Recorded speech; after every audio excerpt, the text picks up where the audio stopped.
Pocono had all eyes on Toyota as it was the M&M's Fan Appreciation 400. The M&M's driver has yet to lock in a contract for 2023. Martin Truex Jr. is on the playoff bubble going into this race, and Ty Gibbs made his Cup Series debut as Kurt Busch was out with concussion-like symptoms, and then Denny Hamlin entered the race on the pole, won the race, and then post-race, all eyes were still on Toyota as the shocking announcement came out that Denny Hamlin and Kyle Busch were disqualified from their first and second place finish. The race was chaotic. This podcast is going to be chaotic today. Let's get into it.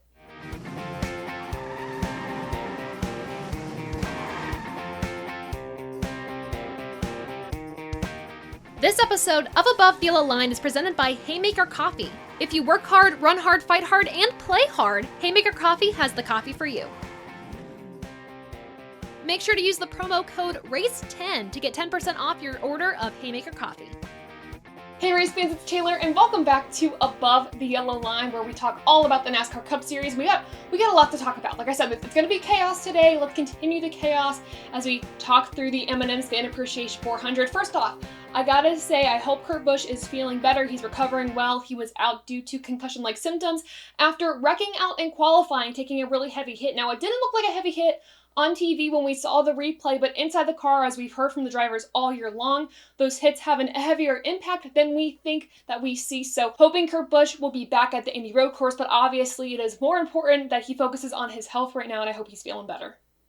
But yeah, besides that, things were pretty chaotic this weekend. Not only did we have a ton of wrecks in turn 3, we also saw a lot of strategy variation that was also very stressful, but then the disqualifications following the race. Now, this was not the first time that NASCAR has seen the top 2 drivers finishing in a race disqualified from those positions. It was actually last seen in 1955, according to NASCAR Man on Twitter. So 67 years later, history repeats itself in NASCAR. Not in a good way, though. And then also 1960 was the last time that we saw a NASCAR Cup Series driver disqualified from a win. So history repeating itself many years later, which has fans questioning the disqualification rule that was set in 2019. We'll talk about that in a little bit, but we'll break down the disqualification, what that means, who actually won, what this means for the results, what the drivers had to say about it. But right now, we do not have any more information on whether this is going to be appealed or not as we are recording this, but obviously we will keep you up to date on everything on TobyChristie.com. But for now, let's get to the results.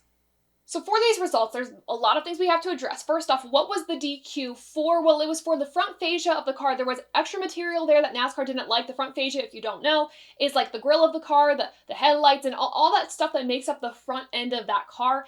That's what it is. Well, there was extra material that NASCAR didn't like, disqualified both cars after the race. They said that it was something that they didn't see before the race. They only were able to see it when they did the teardown of the cars after the race. So that is why this was not caught beforehand, according to Bob Pockrass. This is why it was caught following the M&M's Fan Appreciation 400.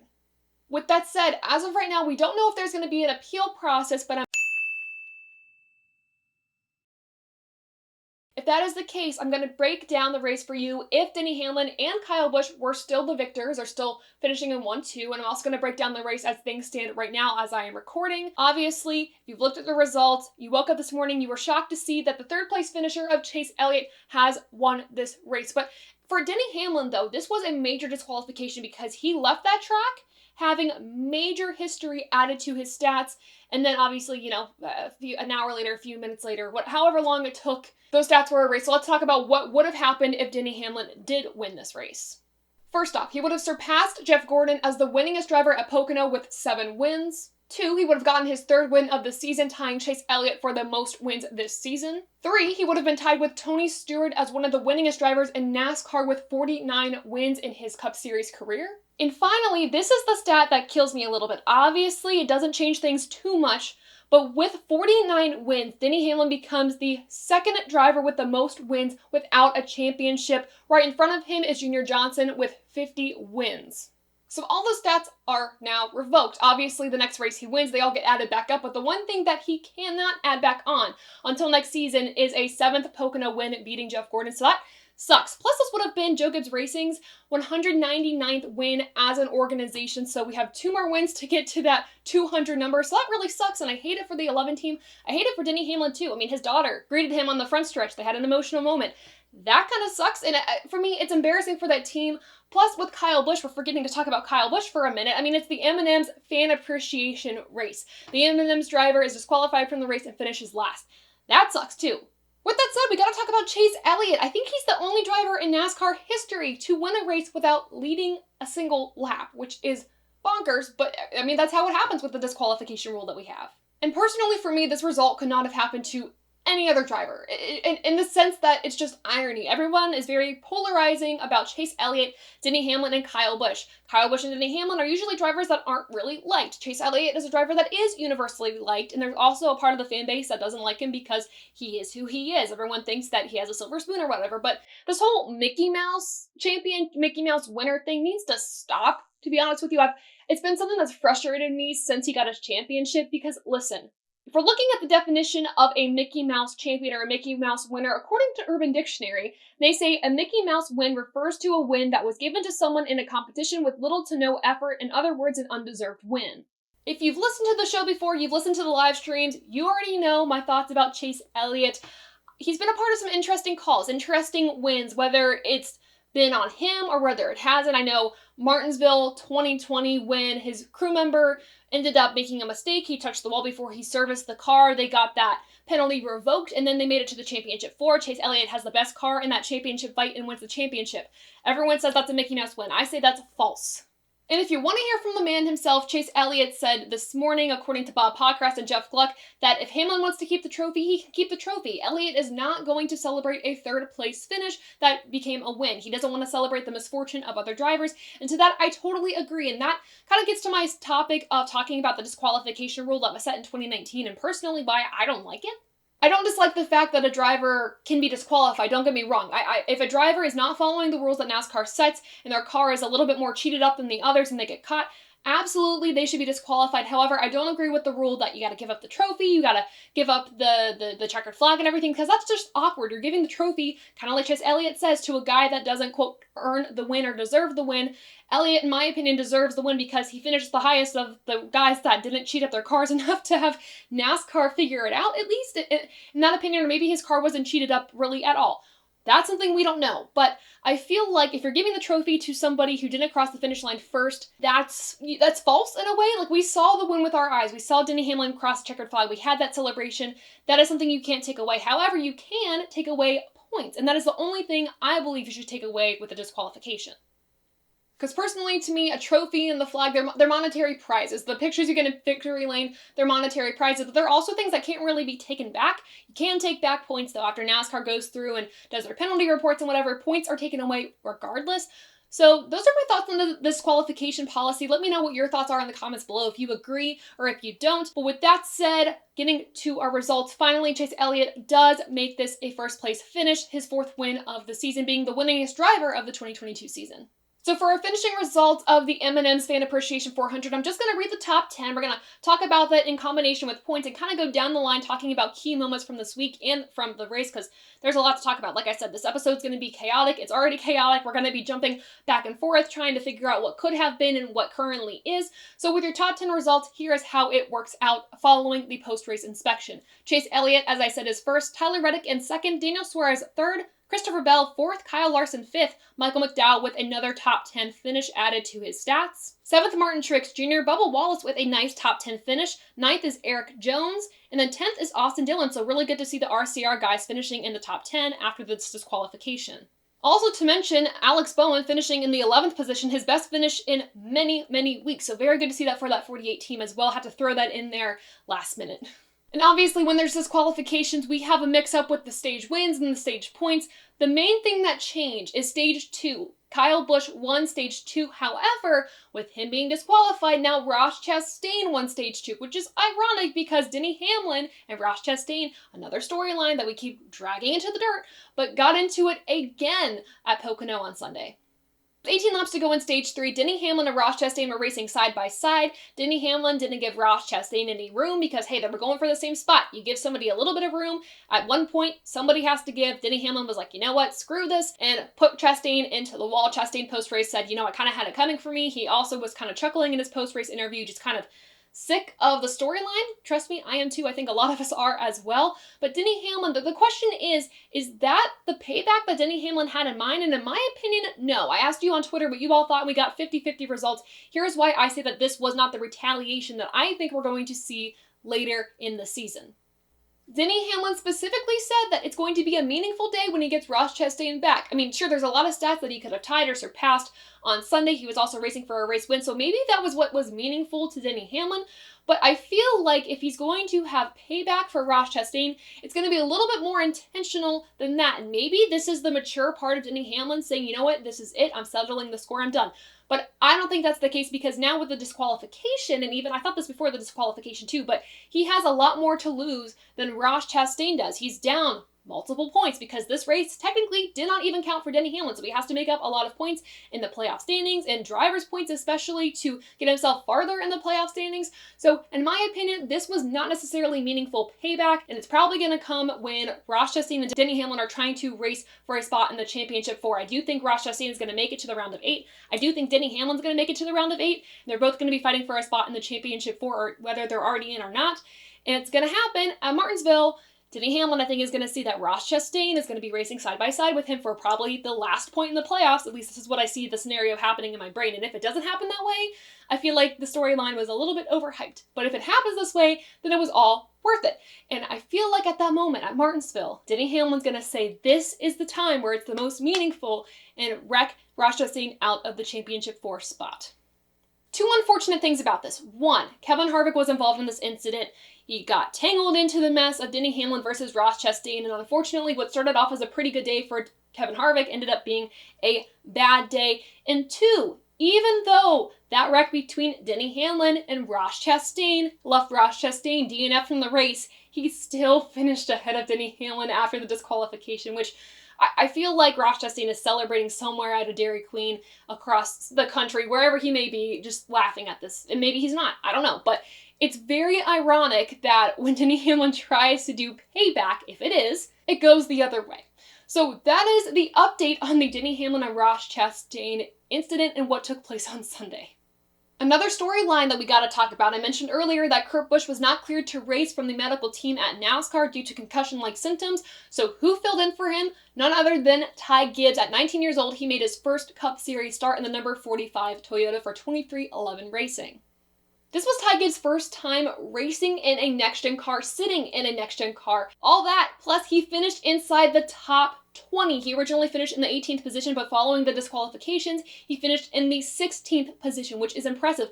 Not a lot of guys in their first go-around in a Cup car can say that they finished in the top 20 on their first start. So how did he prepare for this? Well, according to Bob Podcast, at 1 in the morning, Ty Gibbs was actually in the sim, getting ready for his race on Sunday, which is bizarre. At 1 a.m., I wouldn't want to be sim racing personally, but that is dedication right there. Ty Gibbs wanted to make sure that he knew what he was doing. The team wanted to make sure he knew what he was doing. And also this weekend, too, because Kurt Busch was going to be out of the car, Bubba Wallace actually had a crew member that was injured on his team, so they decided to swap crews between Kurt Busch's team and Bubba Wallace's team, so they had a cohesive unit that had worked together before because Bubba Wallace was racing for points, Ty Gibbs was not. So that was another change this weekend for the Toyota camp at 23XI Racing. So why is this a big deal? Obviously, yes, finishing in the top 20 on your rookie start, that is a major deal. However, as we all know, Kyle Busch is not locked in for the 2023 season at Joe Gibbs Racing. Some of you actually shared a video with me of Joe Gibbs coming up to congratulate Kyle after the race before a post-race inspection happened. And the interaction between those two was a little cold, and I'm not reading into it as much, but some people did. Like, maybe that means that Kyle already made his decision. He's detached from Joe Gibbs. But why I see this as a big deal, of course, Kyle Busch finished in second originally. Even then, he had the lead. He was dominating the race, and then Denny Hamlin was able to overtake him.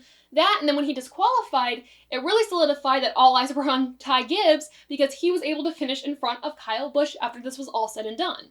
So the deal is not done for Kyle Busch. Joe Gibbs has said this has been a discouraging process. They've had a lot of companies that have come to the plate. They have almost had a deal sealed, or they've been working on a deal and everything has fallen through. One of those was actually rumored to be Oracle trying to come back into the sport to sponsor Kyle Busch. And I feel like there'd probably be a conflict of interest with the energy drinks that Joe Gibbs Racing has sponsoring them. But even then, it makes me wonder, why have all these companies hopped on, then why have they all fallen through?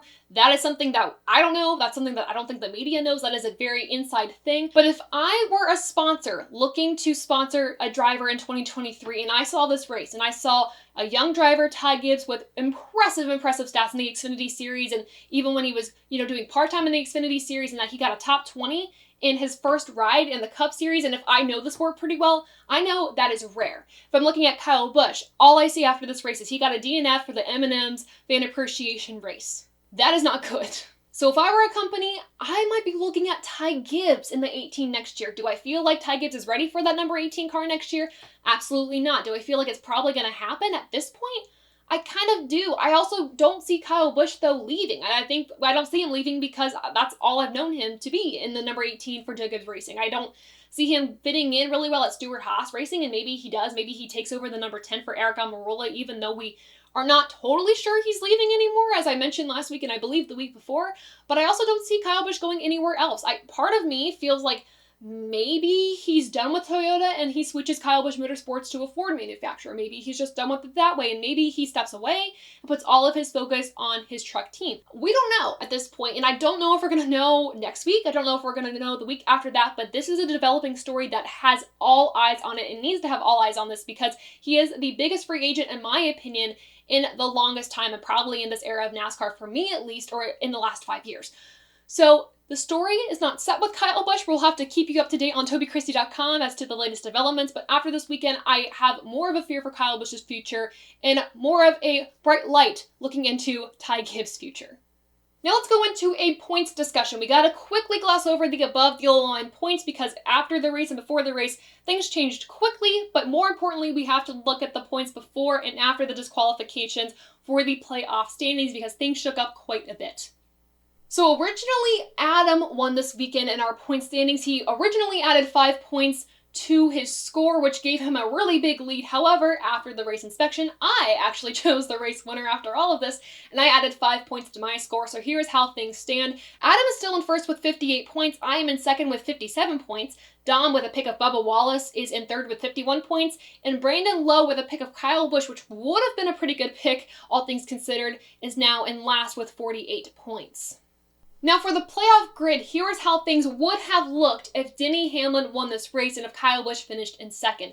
Denny Hamlin would have actually moved up to second place in the point standing, which is wild considering the season that he has had or the season that he started off with. And if we look at the drivers' points and what they would have been before the disqualification, Denny Hamlin would have moved from 19th in drivers' points to 15th in drivers' points. Last week, the big discussion was that him and Chase Briscoe, if it wasn't for the playoff format, would not be in the playoffs if he had this win with points alone. And if we didn't have the playoff format we had, Denny Hamlin would be in the round of 16.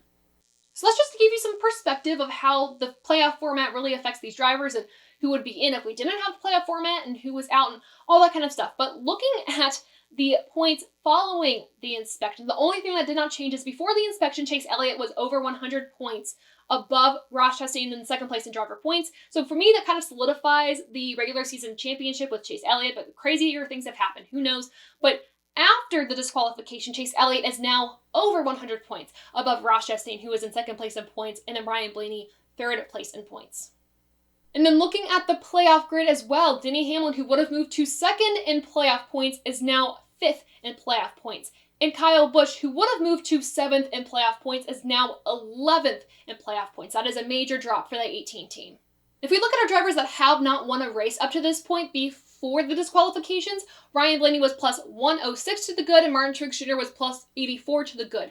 Their standings only drop 1 point. Ryan Blaney is plus 105 to the good and Martin Truex Jr. is now plus 83 to the good. And though the points didn't really change surrounding the finish of the race, it's important to note that Martin Truex Jr. actually gained ground in those playoff points. Last week he was 37 points behind Blaney, and this week he is only 22 points behind. So though Blaney maintained a points lead, Truex did gain. And everything below the cutoff line really didn't change except for the amount of points that the drivers are behind. Something important to note is that Austin Dillon and Michael McDowell are very close in points. They've closed the gap, and Bubba Wallace has moved up to 22nd in the playoff grid. And here's the change I really want to talk about. If we look at the drivers' points alone, before the disqualifications, I said that Denny Hamlin would have moved up to 15th in drivers' points. Well, with the disqualification, he moves back to 21st in drivers' points. And Kyle Busch moves back 2 spots from 6th in drivers' points to 8th in drivers' points. And again, if you can imagine, if we didn't have the playoff format, this would kick Denny Hamlin out of the playoff fight. This is why I feel like we need to reevaluate the point system. So if you really want disqualifications to mean something, this is the penalty. You base it off of driver's points alone, not wins. If we didn't have the wins, Denny Hamlin would not be in the playoff fight at all. So for me, if you really want a punishment with the disqualifications, look at mixing up the point system a little bit. Regardless, I feel like it needs to be relooked at, especially with this next-gen car and the parity that it is brought to the table. But those are how your points shake out. Let me know in the comments below if there was something I missed, something that you noticed, because things were chaotic. Things got chaotic with the points. So now it's time to go to our Zyloware MVP and LVP awards of the week. I will say the LVP award, I had one before the disqualification, and I actually decided to keep it. Of course, if I could totally LVP a team, I would say Joe Gibbs as a whole for not cheating correctly. If that was the case, or if it was something that was totally missed on hindsight, that is on the team as well. But in my opinion, Penske, for the second week in a row, is the LVP. If we take a look again at the finishing positions, the highest finishing Penske car was Logano in the 22nd position. Cindric had issues early in the race, spun out, got damaged, he finished 33rd. And Ryan Blaney had a nasty spin off of turn 3, hit the inside wall coming to pit road, and he DNF'd from the race. So another disappointing weekend for Team Penske, and I think Ford as a whole has been pretty disappointing the past few weeks, as Toyota has figured it out, or seemingly has figured it out. In some regards, Ford has lacked. So Penske, I'm sorry, but again, you are the LVP of the week. For the MVP, this is what I had to change last minute. I had Denny Hamlin originally with all those impressive stats that he racked up, but after the race, I didn't feel like anyone really deserved to be the MVP of the week, and then I was like, all right, Ty Gibbs, duh, he was in the top 20 on his first Cup Series start, so for that reason, Ty Gibbs, you are this week's Zyloware MVP. Congrats! So I couldn't figure out who I wanted to be the MVP this week, and I had a lot of opinions on it, but of course we gotta get to your opinions now with our race rating this race above or below the yellow line. Starting with a poll result from Twitter and from YouTube, here is what you all had to say about the quality of this race. On a Twitter poll, 21% of you said this was a great race. 43% said it was good, 22% said okay, and 11% said bad. Something important to note about these results is that the polls were posted before the disqualification, and obviously people could vote before the disqualification and after. So we're gonna get a mixed review of how people felt, and I'm sure if people could vote a second time about what they thought after the disqualification, things might change. And I also had a poll on YouTube, and here's what you had to say. 18% of you said this was a great race, 57% said good, 13% said okay, and 12% said bad. Era said they found the race pretty bad, except restarts after the stage or cautions. Simply said it was super hard to overtake and there was not much going on either, except for the Hamlin Chastain and the JGR DQ. Mike Mast kind of agrees with that sentiment, but he said it was fantastic until the DQs. And then on YouTube, Mason's Hockey World said it was great. I was there and there were 4 spins and wrecks right in front of me, which goes to show the perception of the race in person can be very different from what we see at home. Next up, Adam Lucas, above the line's own, said, quote, Pocono always has a certain mystique to it. Today was no exception. We went from differing pit strategies, surviving turn 3, Denny Hamlin finally gets his first jab back at Ross, a little weather threat to boost the energy for the run to the checkers. And then a double DQ for the top 2 finishers. I will admit I missed this being a doubleheader weekend. Last season with the 2 shorter races, it seemed to have more energy and excitement for each one. Today had energy, but it was noticeably more of an old school, prepare for a long day type of vibe. I liked it, but I wouldn't say I loved it. I give this race a 67 out of 100 above the yellow line.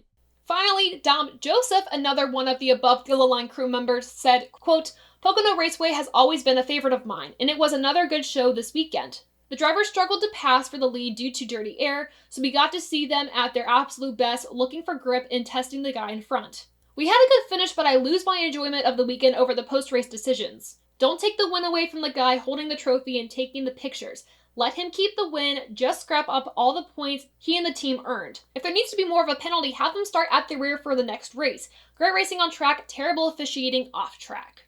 Alright, those are your thoughts. I agree with a lot of you have to say. I really agree with Adam Lucas and Dom Joseph on what they thought about this race. I mean, Pocono, for me, I love this track. I love the varying strategy. It's stressful, it's chaotic, but it's fun. I think I've used the word chaotic like 20 million times in this show alone, but that is the truth of Pocono. And then we had inclement weather, which I think the broadcast maybe made more of a big deal over than it really was, just to kind of create more intensity into the race and varying strategy. But lots of drivers, there was a lot of spins in turn 3. That was also something that had cautions that messed up other team strategies.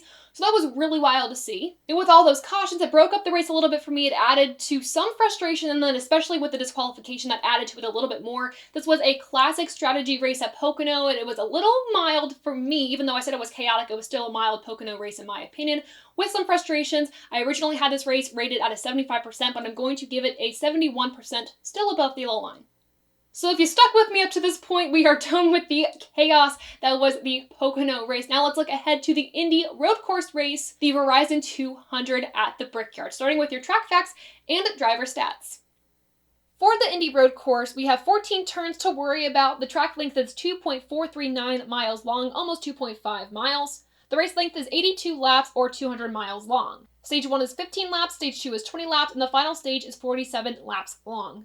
Now for the driver stats, you're going to see a lot of AJ Allmendinger because last year was the first time the Cup Series raced at this configuration. The last driver to win at the track, the active driver with the most track wins, the active driver with the best average track finish, and the team with the most track wins all goes to AJ Allmendinger and a colleague, and the wins by manufacturer, obviously 1 for Chevrolet, the rest have 0. All this information from driveraverages.com.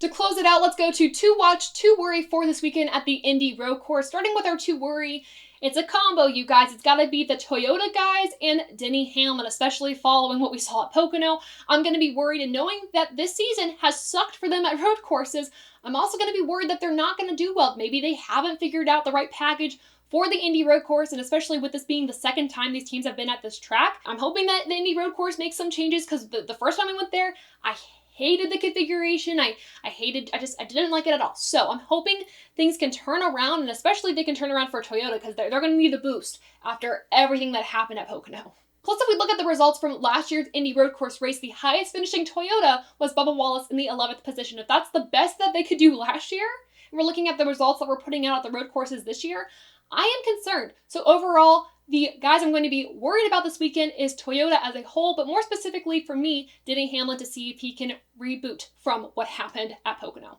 The guys I'm going to be watching, first off, the Chevys. They have won every single road course that we've been at this season, plus they produced 3 out of the 5 new first-time winners. So Chevy I've got to be watching, and I've also got to be watching Kevin Harvick. He's fallen below the cut line a little bit. He finished in the 12th position last year at the Indy road course, but at the other road courses that we had this season, he's finished in the top 10 at Road America. He had a 5th place finish at Sonoma, and then he finished in the 11th position at Road America. So he's had decent finishes at these road courses, and maybe he can make up ground when we go to the Indy road course this weekend. So I'm definitely going to be watching Kevin Harvick as well as the Chevys for the weekend at the Indy road course. So who are your 2 watch, 2 worry for the Indy road course, the Verizon 200 at the Brickyard? Also, what do you think about the chaos with the disqualifications and everything? Let me know in the comments below. And with that, we are done with this episode of Above the Yellow Line, the show where we talk all about the NASCAR Cup Series. As a reminder, instead of our Friday night streams, this week we will have a Thursday night stream, and it will be trivia. So bring your knowledge to the stream this Thursday night, and to keep up to date on the timing of that stream so you don't miss it, make sure to follow us on social media at @TaylorKitchen_, on Twitter for post-race polls and daily questions, and Above the Yellow Line on Instagram, YouTube, and wherever you get your podcasts, so you can listen to us on the go. Also, make sure to check out TobyChristie.com on all social media platforms to find great motorsports content, and TobyChristie.com to hear and read more from the team and your favorite drivers. Last but not least, I want to thank Zyloware and Haymaker Coffee for supporting Above the Yellow Line and TobyChristie.com. You can find all of our social pages linked in the description below, but before you check those out, make sure to like this video, subscribe to the channel, share this with your friends and family, and guys, thank you so much for supporting us here at Above the Yellow Line and TobyChristie.com, and until next time, I'll see ya.